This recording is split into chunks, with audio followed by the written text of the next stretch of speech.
Hello, and welcome to the Ontic Connected Intelligence Podcast. I'm Manish Mehta, Ontic's Chief Innovation Officer. Join us as we delve into valuable insights and practical advice that will empower you to navigate the complexities of modern corporate security and risk. We're here to share knowledge from experienced leaders and innovators in the field. All right, get settled, and let's dive in. Today, I have a special guest. I am joined by our CEO and co-founder, Lukas Quanstrom. Before founding Ontic, Luke was an early employee at Sprinklr, where he ultimately served as Global Vice President of Client Success and built the company's customer-facing organization. A strategist by trade, he has spent his career helping businesses navigate and embrace emerging technology. Luke, welcome back to our show. Thanks, Manish. Good to be here. Yeah, well, we're going to talk about AI. Big topic. Let's start with the big picture. We know security leaders are under a lot of pressure and they're being asked, what's your AI strategy? And you've spent quite a bit of time with security leaders at Fortune 500 companies. So a two-part question. A, what's driving that pressure that you believe? And then B, where do you think that conversation is getting a little bit ahead of operational reality?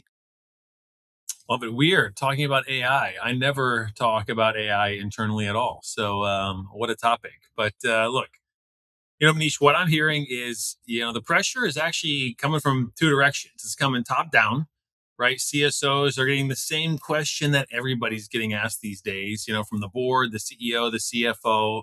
We're looking for productivity unlocks using AI. Yet at the same time, I think there's pressure coming from the bottom up. Teams are moving fast to figure out how to do more with less. They're experimenting. They aren't waiting for permission either. They're looking for solutions to do what they do better. And, sometimes maybe asking, hey, what are we allowed to do, but sometimes they're not even asking. And so things are happening that maybe shouldn't be happening with some of your data and AI. And so very interesting to have both directions. The other thing that's kind of unique, I think, in security is that security leaders also recognize adversaries are also using AI to move faster. So there's some real urgency for our function in light of that. And, I think where the conversation gets ahead of reality is AI can surface more signals than we could possibly act on. And most security organizations, they don't really yet have the workflow, the governance, or the bandwidth to convert all of those signals into analysis and decision making today. So many choices, so many decisions. So from your perspective, what should corporate security leaders actually be focused on? All right, look, it's the early innings. My boys are baseball players, so everything's like innings in our house. And so I think it's still the early innings of AI here. Here's what I think we know. I think we know that you can't assess risk from a single source. The picture only comes together when you're pulling from multiple inputs. And so, even with all those sources in place, most mature security organizations, those teams, they aren't short on signal. They're short on the ability to turn that signal into a decision fast enough for it to matter. And I think, this is why AI only pays off for teams that have done the hard work up front, being clear about what risk means for their business and what protect actually looks like day to day. And the operating model, who makes the call, what warrants action, making a call on, how quickly can you move, matters more than any product you could buy. So I think that's some of what we know. What we don't know yet is, what does this actually look like fully built out over 2-3 years from now, which by the way is an eternity in AI era. And so I think the teams experimenting today will shape that answer and they'll have a real edge. So I do think you have to just get started, and getting started is always the hardest part of anything. So I think the curious, the tinkerers, they're going to be rewarded for just moving. And then while that future is taking shape, there are a few things that I think you can actually do now to make sure you're ready for the most transformative shift in security operations. I think one, get clear on what risk really means for your business and what protecting your people, assets, and reputation looks like. No brainer. Know your sources of signal, internal, external, and be honest about which ones are really reliable. Build your framework for decision making. what triggers an action, who owns that call, and how fast do you want to move on those calls. Get your data house in order. AI can't do much with those signals trapped in silos, and it can do bad things with bad data. So definitely that's an important step. And then I think having the workflow backbone in place on how you're going to actually run investigations, do your incident response. So AI has something to plug into, and then decide when do humans plug into that loop. I think leaders investing in those kind of fundamentals now, regardless of AI readiness, they'll be in a great place. That's great advice. Now, Luke, you and I in our careers, we've witnessed a lot of transformation and technology shifts. And oftentimes organizations begin by just checking boxes. We're now doing something in AI, let's check a box. How does that approach differ from what a true AI ready security organization actually should look like? Yeah, I think like with anything actually, not just AI, it's easy to mistake activity for progress, right? Busyness. Okay. I know I just mentioned, you're going to be rewarded for being curious, for experimenting. And I think that is true. You have to do some of that. But I think that notion of feeling pressure to have an AI story, it can be easy to fall into the trap of you launch something flashy and you don't really know what problem you're trying to solve for.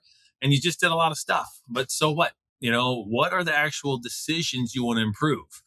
And whether your data actually can support reliable results. I think a truly AI ready security organization starts with fundamentals, then applies technology deliberately where we know we can measure operational value and we know what good looks like. At Ontic, we say that connected, trusted data, that's the true foundation of AI. Why do you believe that's so important? And why can a fluent answer be far more dangerous than the no answer at all? Yeah, AI is really only as strong as the context it can retrieve, right? So if the underlying data is fragmented, stale, incomplete, or just bad, the model may produce an answer that sounds pretty great. It's pretty convincing, but doesn't hold up under scrutiny. And in corporate security, that could be way worse than no answer at all because people may act on incorrect, unauthorized information and decisions involving employees, executives, investigations, travel, duty of care. Look, you can see this in your own personal use of models for silly things that we're doing. And you get an answer and you challenge it, and it's like, oh, yeah, whoops, I missed that. You're right. Here's the real answer. And like, luckily in that example, it's because you knew what to challenge and you knew it was wrong. But what if you don't? And you just take stuff at face value? In the security world, that could lead to some very bad outcomes. Well, at Ontic, we've spent a lot of time thinking about AI maturity, AI readiness, and we introduced an AI readiness assessment. By the way, for our audience, we've got a link to that in our show notes. So, Luke, what does this AI readiness assessment measure? And what do you hope security leaders will learn from taking it? Yeah, it's pretty easy. 13 questions. It measures how easily and quickly a security team can access, connect, and use data across its program. So it's asking questions like how long does it take to build a consolidated view of a threat actor, identify people or facilities affected by an emerging event, find operational bottlenecks, and then it's giving you a readiness score and kind of helps you in terms of where to focus next. The key takeaway really is that AI readiness isn't about owning a tool or product. It's really about whether you can reliably bring the right context together in time to actually support a real decision. So, look, the best assessments we've ever taken in our lives challenge us and make us feel uncomfortable. What questions do you think will come out in this assessment that will make it really uncomfortable for security leaders, will illuminate where they're gapped or where they're not quite ready? What do you think that will reveal about their operations? Yeah, interesting. Like I think the questions in there that ask for proof, evidence, comprehensiveness, I think those might hurt a little bit. Things like which executives face the greatest risk and why, what sites have the highest concentration of risk today. Most CSOs can answer those from the gut, but can you produce a defensible answer with sources fast? And that gap is kind of the point.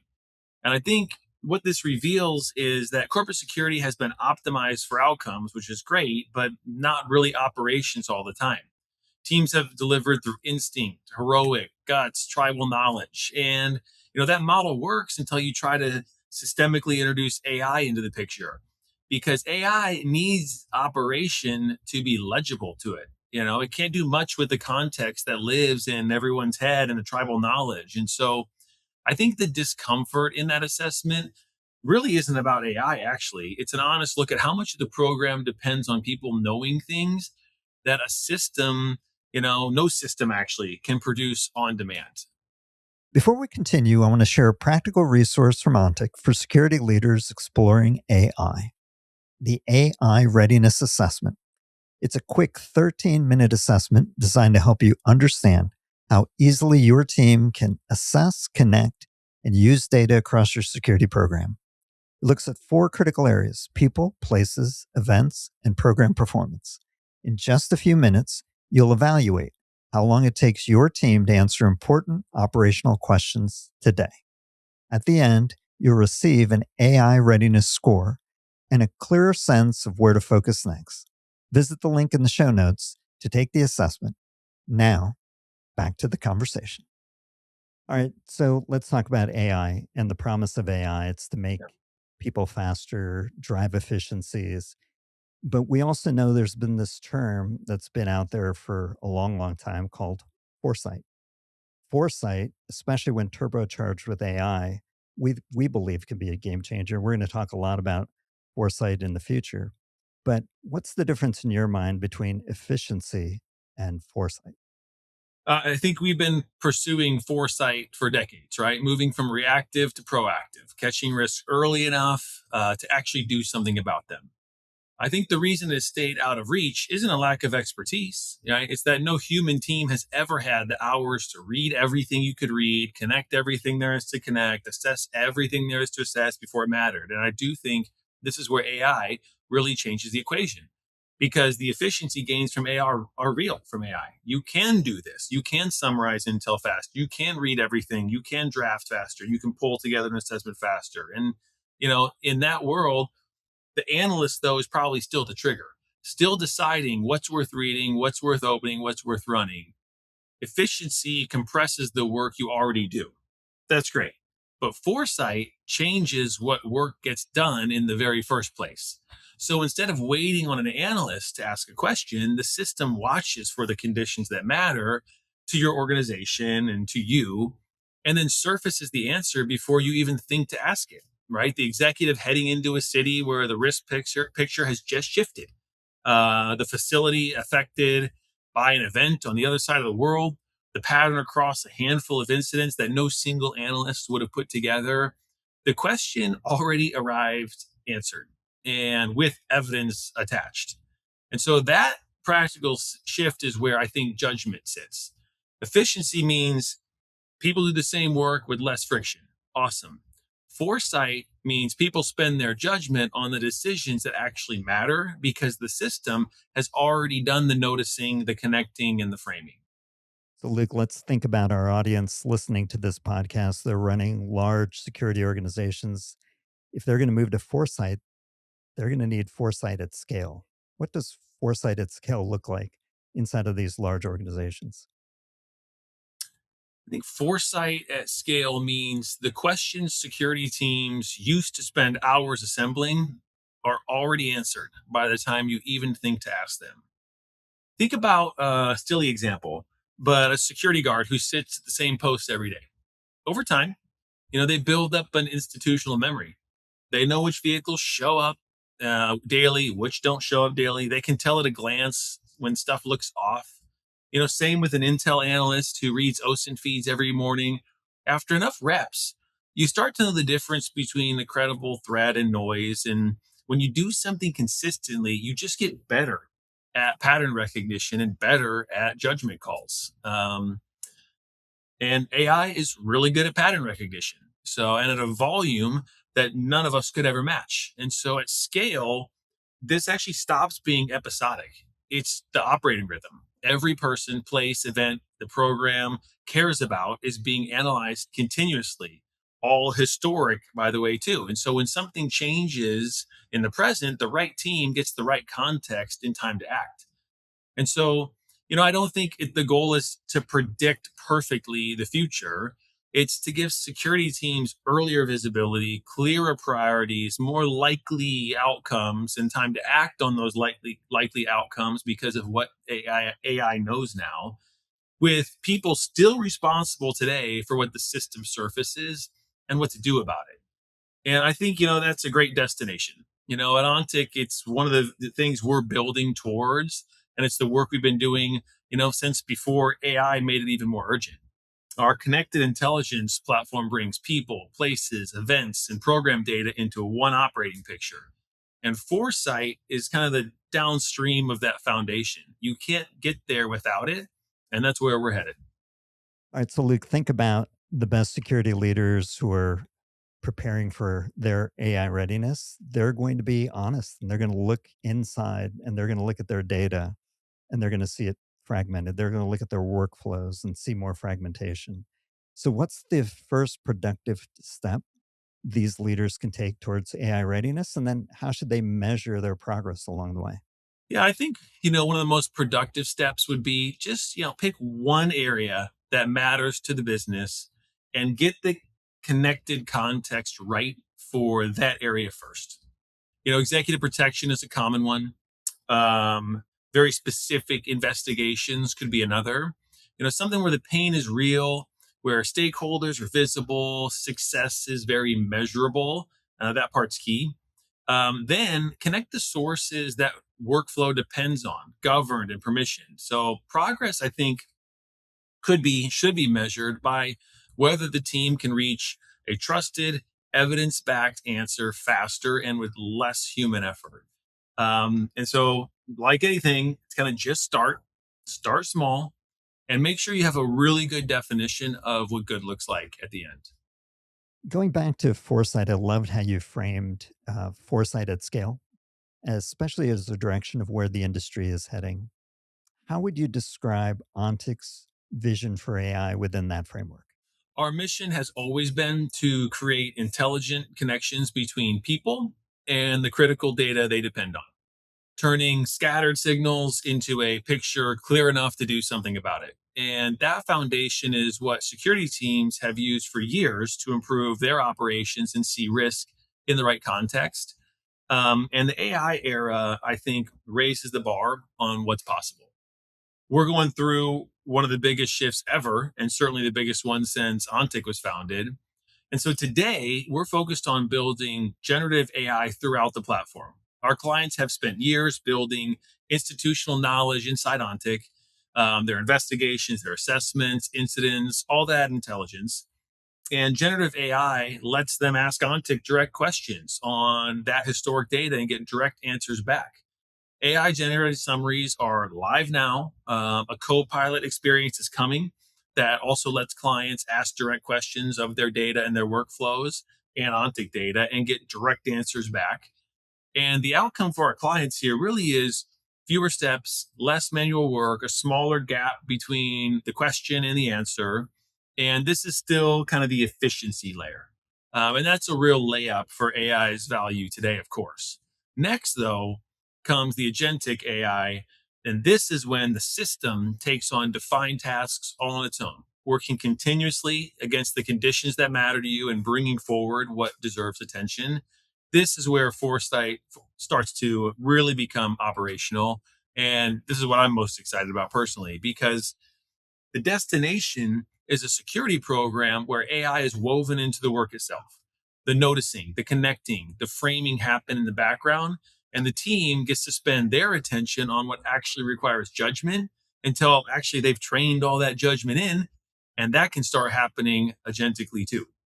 And so the way we get there is still the way we started. It's connected intelligence. It's people, it's places, events, data, all in one operating picture, with AI then applied in ways that respect what the profession has always cared about: the right governance, accountability, and trust. Excellent. So let's say you and I were having this conversation 3 years from now and AI fulfilled its promise. What do you think fundamentally changes with how security programs operate as a result of this transformation? And I have trouble like 3 months from now is probably a better window. 3 years is a long time away for AI to do a lot of work. So we'll give it our best go for 3 years from now.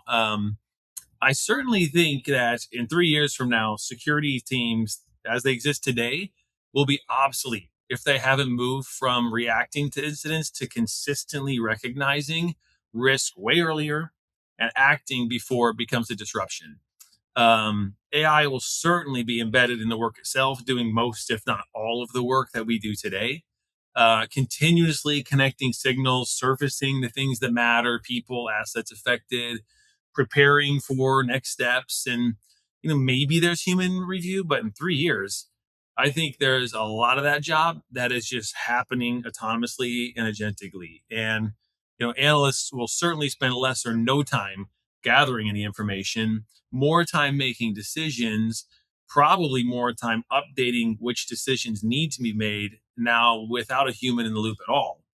While security leaders then can contribute, I think, earlier to strategic business conversations. So, I mean, I'm not going to be one that says we can predict the whole future, but I certainly think it'll be a very, very different world than we live in today.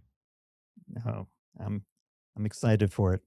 Luke, one final question for you. And we have a tradition here on the Connected Intelligence podcast to ask all of our guests. So we'll ask you, what does connected intelligence mean to you? All right, I should probably get this one right, huh? All right, so connected intelligence means bringing together the people, the systems, the information that security teams rely on so they have the required context behind every decision. Look, at Ontic, it's always been about helping teams see risk more clearly and then act with the right amount of confidence. AI, I think, makes that vision more powerful, but only when it's built on a connected, governed data and keeping human judgment at the center of what we're doing today. My guest today, Luke Quanstrom, CEO and co-founder of Ontic. Luke, thank you for joining us today. Appreciate it. Thanks for listening in. To find more episodes, visit us at ontic.co/podcasts. Don't forget to rate and subscribe on your streaming platform of choice. Plus, we'll be selecting reviews to read on the show. So leave one, and you might hear yours featured in an upcoming episode. Know someone who would be a great podcast guest or have questions you'd like us to answer? Email us at podcast@ontic.co. This episode was produced by AJ McKeon. We'll talk to you next time on the Ontic Connected Intelligence Podcast.